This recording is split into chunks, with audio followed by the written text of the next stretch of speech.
स्वागत है आप सभी का हमारी इस चैप्टर की दूसरी वीडियो में। चैप्टर का नाम है सुखस्य मूलम धर्मः, अर्थात सुख का मूल आधार धर्म है और धर्म का मूल आधार बेस है अर्थ, मतलब पैसा, धन।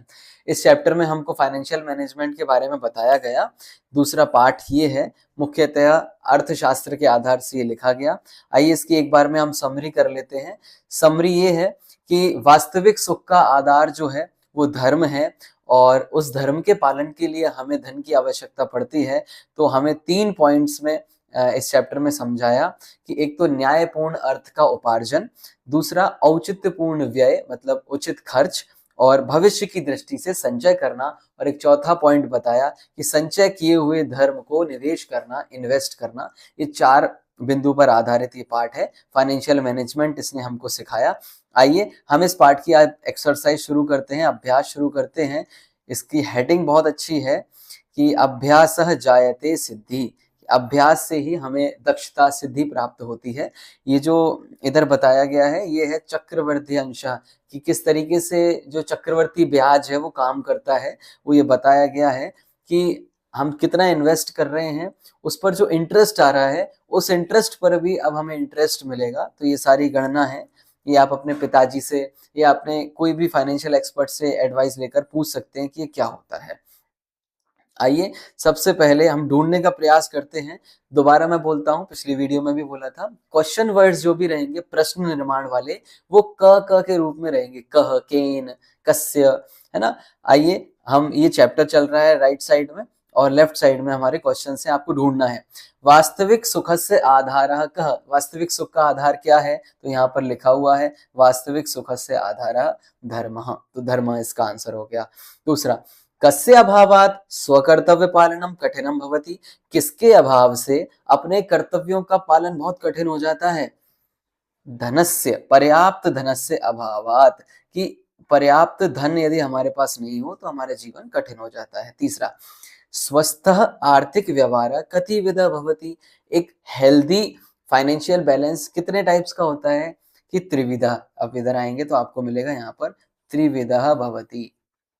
कौन से 3 प्रकार? अर्थोपार्जन, व्यय, और तीसरा है उसको बचा के रखना, संचित करना। ठीक है। आइए चौथा, कीदृशः, कैसा आर्थिक व्यवहार कदापि न करणीय।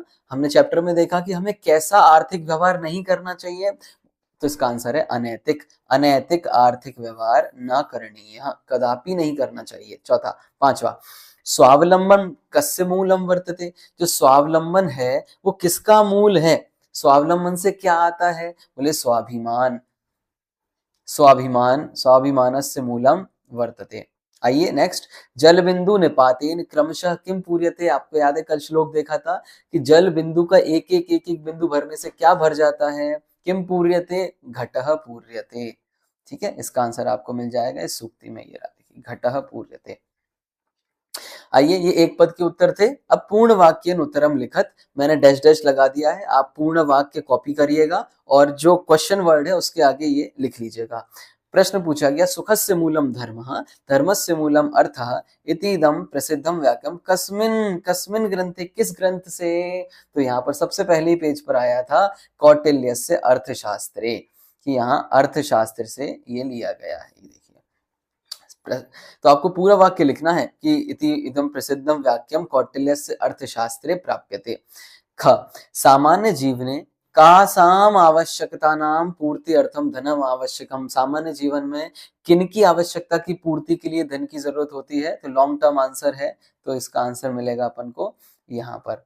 देखिए ये रहा इसका आंसर कि सामान्य जीवने अन्न, वस्त्र, आवास, शिक्षा, स्वास्थ्य सेवा च इत्यादि नाम मूलभूता नाम, ये जो बेसिक नीड्स है इनकी आवश्यकता की पूर्ति के लिए धन की आवश्यकता होती है। अब तीसरा, ब्रह्मे मुहूर्ते कयोः चिंतनम आवश्यकम। अब सुबह उठकर कौन सा चिंतन? ये गरुड़ पुराण का था। कयोः, तो धर्म अर्थयोः, तो ब्रह्मे मुहूर्ते धर्म अर्थयोः चिंतनम आवश्यकम, ये लिखा है। देखिए आइए चौथा प्रश्न, जनः केन स्वावलंबी भवति, लोग किसके द्वारा स्वावलंबी होते हैं? बोले संचयस्य अभ्यासेन, संचय के अभ्यास से लोग स्वावलंबी होते हैं। देखिए यहाँ लिखा हुआ है कि सेविंग करने से लोग स्वावलंबी होते हैं, सेल्फ डिपेंडेंट होते हैं। लघु लघु संचय, छोटा छोटा संचय, सेविंग्स, अपि कालांतरे, थोड़े काल के बाद, केन रूपेण, किस रूप में, वर्धते, बढ़ती है, केन रूपेण की महत संपत्ति रूपेण, देखिए यहाँ पर लिखा हुआ है महत संपत्ति रूपेण वर्धते, बड़ी संपत्ति के रूप में बढ़ती है। तीसरा, हमें मैच करना है कौन सी सूक्ति किस पुराण से है, बहुत इजी है। जल बिंदु निपातेन क्रमशः पूर्यते घटः, ये चाणक्य नीति से लिया गया है। ब्राह्मे मुहूर्ते चोत्थाय धर्ममर्थम च चिंतयेत्, ये गरुड़ पुराण का है। सर्वेषामेव शौचानाम अर्थ शौचम परम स्मृतम, की सभी पवित्रताओं में धन की पवित्रता सबसे ज्यादा महत्वपूर्ण है, ये लिया गया है मनुस्मृति से। और यहाँ पर देखिए आप देख सकते हैं, इधर लिखा हुआ है, ये रहा, ठीक है। चौथा वाला कहाँ से लिया गया है, सुखस्य मूलम धर्म, धर्मस्य मूलम अर्थ, ये अर्थशास्त्र से, जो हमारे चैप्टर का नाम है।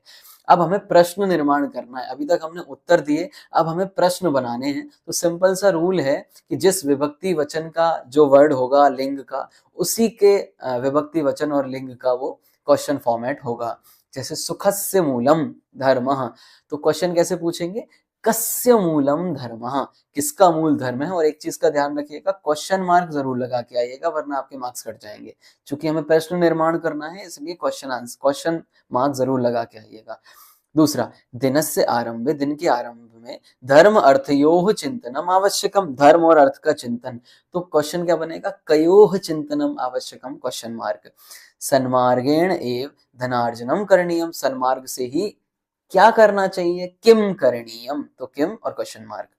अब अनैतिक आर्थिक व्यवहार कदापि न करणीय, तो कैसा आर्थिक व्यवहार कदापि न करणीय, कैसा, कीदृशः, कीदृशः, ठीक है।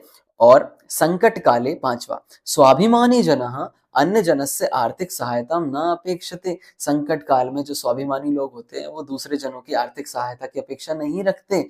तो कह जनः, कौन जनः, कौन लोग, तो आंसर आएगा कह, कौन, तो उत्तर है स्वाभिमानी जनः। ध्यान रखिएगा, क्वेश्चन मार्क जरूर लगाइएगा, वरना आपके मार्क्स कट जाएंगे। आइए अब कुछ रूप यहाँ पर हमको लिखने के लिए दिए गए हैं। उचितैः पदैः, उचित पदों के द्वारा रिक्त स्थानानि पूर्यत, खाली स्थान भरें। तो एक एग्जाम्पल दे दिया, विद धातु, अब वो कैसे चलेगी, विद्यते, विद्येते, विद्यन्ते। अब इसी तरीके से आप चलाते जाइए इसके रूप, लब के, लभते, लभेते, लभन्ते, ठीक है। एक वचन, द्विवचन, और ये है बहुवचन, ठीक है। लभते, लभेते, लभन्ते। तीसरा है अपेक्ष, तो अपेक्षते, अपेक्षेते, अपेक्षन्ते। ओके, क्लियर है आप सभी को यहाँ पर। उसके बाद वर्ध धातु, वर्ध धातु, वर्धते बढ़ता है, वर्धेते दो बढ़ते हैं, और वर्धनते बहुत सारा बढ़ता है।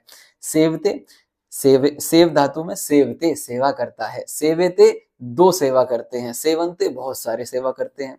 मोदते प्रसन्न होता है, मोदेते प्रसन्न होते हैं दो, और मोदन्ते बहुत सारे लोग, बहुत सारे प्रसन्न होते हैं। एक वचन, द्विवचन और बहुवचन, ये इस तरीके के रूप हैं। ये आत्मनेपद पद होते हैं। कौन सी, एक आपने सुना होगा करोति, ये अपना हरति, हरता, हरंती, है ना। इस तरीके से ये आत्मनेपद पद वाले हैं, वो परस्मयी पद वाले थे, ये आत्मनेपद पद के रूप हैं, जो ते, एते, अंते ऐसे चलते हैं ये, है ना। सेवते, सेवेते, सेवन्ते। आइए चैप्टर में से एमसीक्यू क्वेश्चंस आपके समक्ष आ रहे हैं। अधोलिखिता नाम, नीचे लिखे गए प्रश्नों के शुद्ध विकल्प चुनित, शुद्ध विकल्प हमको चुनना है। क, सुखस्य मूलम धर्मः, धर्मस्य मूलम अर्थः, इत्यस्य मुख्य आशय का, इसका मुख्य आशय क्या है कि धर्म का आधार, सुख का आधार धर्म है और धर्म का मूल अर्थ है। तो क्या ये है सुखस्य आधार केवल अर्थ, कि नहीं है। धर्म का आधार क्या केवल सुख है, बोले नहीं। और तो धर्म का आधार अर्थ है और सुखस्य आधारः धर्मः, सुख का आधार धर्म है। सही है, बिल्कुल सही है, ये सही है। और सुखम धर्मम अर्थम एतेषां मध्ये संबंध नास्ति, बोले संबंध तो है ही, इनके ट्रिपलेट हमने देखा था, आपको याद होगा चार्ट बना के, ठीक है। आइए दूसरा, गरुड़ पुराणे किम उपदिष्टव्यम, गरुड़ पुराण में क्या उपदेश है। ये रही गरुड़ पुराण की सूक्ति आपके सामने हमने रख दी है कि सुबह उठकर हमें धर्म और अर्थ का चिंतन करना चाहिए। रात्रौ धनस्य चिंतनम करणीयम, रात्रि में धन का चिंतन, बोले नहीं। प्रभाते सुबह धर्म अर्थयो चिंतनम करणीयम, बोले यस, हाँ ये सही है। केवलम धर्म चिंतनम कर्मणीयम, बोले नहीं, केवल धर्म का चिंतन नहीं। और केवलम अर्थ चिंतन, ओनली अर्थ चिंतन, बोले ये भी नहीं। तो ये दूसरा ऑप्शन सही है। सर्वेषामेव शौचानाम अर्थ शौचम परम स्मृतम। हाँ, इत्यस्य तात्पर्यम किम, इसका तात्पर्य क्या है कि सभी शौचों में, सभी प्रकार की पवित्रता में धन की पवित्रता, मतलब हमारा धन कहाँ से आ रहा है, वो ज्यादा महत्वपूर्ण है। जल शौचम एव श्रेष्ठम, क्या जल का पवित्रता श्रेष्ठ है, बोले नहीं। मृद्वारी शौचम एव श्रेष्ठम, मिट्टी और जल की श्रेष्ठ पवित्रता श्रेष्ठ है, बोले नहीं। अर्थ शौचम सर्वोपरि अन्य विध शौचेभ्यो श्रेय, अन्य प्रकार की शौच अच्छी तो है, श्रेय तो है, लेकिन अर्थ शौचम सर्वोपरि, पैसा हमारा कहाँ से आ रहा है, ये सबसे ज्यादा मायने रखता है। तो ये ऑप्शन सही है। शौच से आवश्यकता नास्ति, बोलिए तो है ही नहीं, शौच की आवश्यकता, पवित्रता की आवश्यकता तो होती है। अब छात्रई क्रियमाण अपव्यय, छात्रई छात्रों के द्वारा क्रियमाण किया गया अपव्यय, अपव्यय मतलब व्यर्थ का खर्चा। याद है आपको, अपव्यय अलग अलग टाइप्स के अपव्यय बताए थे। कह कौन सा है इसमें से अपव्यय, क्या स्वास्थ्य लाभ है व्यय, क्या हेल्थ के लिए व्यय करना ये गलत है, बोले नहीं, ये तो सही है। विद्यार्जनाय व्यय, विद्या के अर्जन के लिए व्यय करना, सही, ये भी इसका ऑप्शन नहीं है। हाँ, आडंबर युक्त प्रदर्शनात्मक व्यय, दिखावटी चीजों में खर्चा करना, ये अपव्यय है, बोले ये आंसर सही है। आत्म सुरक्षा यही व्यय, अपनी सुरक्षा के लिए खर्च तो करनी चाहिए। और अंतिम प्रश्न, जल बिंदु निपातेन क्रमशः पूर्यते घटा, कि जल बिंदु निपातेन, एक एक बूंद गिरने से घट घड़ा भर जाता है, ये कहाँ, कौन बोला, कह अवदत, किसने कहा, तो ये है चाणक्य का वाक्य, चाणक्य नीति से देखिए लिया गया है, ये चाणक्य नीति से चाणक्य ने लिखा है। इस प्रकार से हमने एक्सरसाइज देखी और 2-3 कार्य आपको दिए गए हैं। ये बहुत अच्छा सेक्शन है एनसीईआरटी का, स्वाध्यायान मा प्रमुदा, कि आपको गवर्नमेंट की जो स्कीम्स बताई थी इस तरीके की मैं आपके सामने लेकर आया हूँ। आपको दिखाता हूँ कि किस तरीके से गवर्नमेंट की स्कीम वर्क करती हैं। ये मैंने आपके लिए कुछ नोट्स बनाए हैं, तो इसको आपको चाहिए तो आप कमेंट बॉक्स में कमेंट कर दें तो आपको दे देंगे हम। देखिए ये जो एक्टिविटी है, ये हमने आंसर इसमें सारे हैं। हाँ, ये स्वाध्यायान मा प्रमदः।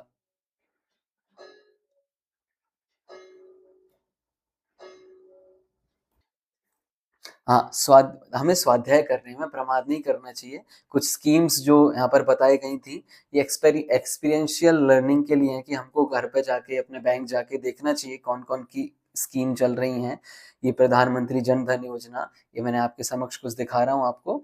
देखिए इस तरीके से राष्ट्रीय संचय प्रमाण पत्र, पीपीएफ, किस तरीके से स्कीम चलती हैं, और इन स्कीम्स का मैंने पूरा एक व्यवस्थित चार्ट भी बनाया है। तो आपको स्क्रीनशॉट लेना हो तो स्क्रीनशॉट भी ले सकते हैं, ये अलग से पढ़ने के लिए है। और जो भी टीचर्स हैं, वो आप टीचर्स को बताइएगा ये सब चीजें, तो वो आपको और नॉलेज इसके बारे में देंगे। इसके बाद एक परियोजना का कार्य है, आपने देखा होगा यहाँ पर, ये परियोजना का कार्य, यस्तु क्रियावान मनुजः स विद्वान, जो क्रियावान है, जो काम करता रहता है, वो विद्वान है। ये कुछ होमवर्क आपके लिए दिया गया है कि इसमें आपको कुछ क्वेश्चंस को सॉल्व करके लाना है, वो भी मैंने आपके लिए सॉल्व कर दिया है यहाँ पर। देखिए क्या पूछा गया, ये प्रोजेक्ट वर्क है एक तरीके से, कि हमें इसमें जो सूक्तियां आई हैं उसको अपनी भाषा में उसका अर्थ लिखना है और दिखाना है। ये इसके लिए सॉल्यूशन मैंने आपके समक्ष कर दिया है। दूसरा क्वेश्चन है कि हमारे जीवन में अपव्यय कैसे दूर हो, मतलब जो फिजूल खर्च है कैसे दूर हो, तो इसके भी कुछ आंसर्स हमने आपके समक्ष लिखे हैं, तो आप लिख सकते हैं, सोच सकते हैं। और इसमें ये लिखा है कि 1 मास का अपनी आय व्यय, आपकी कमाई, आपको जो पॉकेट मनी मिली और आपने कैसे खर्च किया, उसका एक पूरा चार्ट आप भी बनाइएगा। इस तरीके से मैंने एक बना के आपको सैंपल के रूप में दे रहा हूँ। और चौथा प्रश्न, जल के संरक्षण के किन उपाय के द्वारा हम जल का संरक्षण कर सकते हैं, ये कक्षा में हमको चर्चा भी करनी है, उसका चित्र भी दिखाना है। तो ये कुछ उपाय हैं, 4 कुछ पॉइंट्स में आपको लिख रखे हैं। और लाइट का संरक्षण, विद्युत संरक्षणम कथम कर्तुम शक्यते, तो इसका हमें चित्र भी बनाना है। तो एक चित्र मैंने बना के आपको दिया है कि हमें लाइट यदि बचानी है तो लाइट के, जब भी हम बाहर निकलें तो पंखा लाइट ऑफ कर देवें, एलईडी का ज़्यादा उपयोग करें, और उसके बाद सोलर एनर्जी का ज़्यादा उपयोग करें। इस तरीके से मैंने ये नोट्स में आपको सब कुछ दे रखा है। तो कमेंट बॉक्स में आप कमेंट करिएगा तो आपको हम नोट्स प्रोवाइड करा देंगे। इस तरीके से हमने ये चैप्टर देखा, बहुत ही अच्छा चैप्टर है। मनी मैनेजमेंट, फाइनेंशियल मैनेजमेंट के आधार से ये चैप्टर लिखा गया। चाणक्य की जो सूक्ति है और अर्थशास्त्र की जो सूक्ति है कौटिल्य की, उसके आधार से ये चैप्टर हमने पढ़ा। आप इसकी एक्सरसाइज करिएगा, इसको पढ़िएगा और अपने जीवन में भी उतारिएगा। मिलते हैं अगले चैप्टर के साथ अगली वीडियो में। तब तक के लिए पढ़ते रहिए। नमः संस्कृताय, नमो नमः। हाँ, अपने दोस्तों तक ये वीडियो अवश्य भेजिएगा और अपने टीचर्स को भी अवश्य ये नोट्स वगैरह के बारे में बताइएगा, जिन्हें लाभ हो सकता है बहुत अच्छा। और कोई भी त्रुटि हो, कोई गलती हो तो मुझ तक अवश्य पहुंचाइए, ताकि आगे संस्कृत की सेवा में कोई गड़बड़ ना रहे। चलिए मिलते हैं अगली वीडियो में, तब तक के लिए नमः संस्कृताय।